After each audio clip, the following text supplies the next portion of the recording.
క్షేత్రంలో 5 జడల రామలింగేశ్వర స్వామి అంటారు. మన తెలంగాణ రాష్ట్రంలో 101 లింగంగా ఇక్కడ స్వామి బండ కింద కొలువైనారు. అమాస నాడు ఎన్ని కష్టాలతో వచ్చిన అమాస నాడు 5 నిమిషాలు బయటకు వెళ్ళి భక్త జనాన్ని చూసి వాళ్ళ కష్టాలు బాధలు దూరం చేస్తాడు.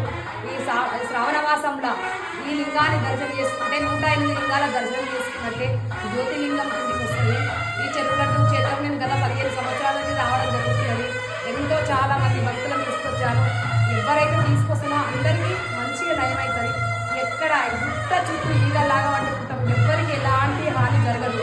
చాలా బాగా ఆరోగ్యంగా అందరూ బాగుంటారు. శివయ్యను మీరు కూడా శ్రావణ మాసంలో దర్శనం చేసుకోండి. అమ్మవారు ఉంటారు ఈ పక్కన.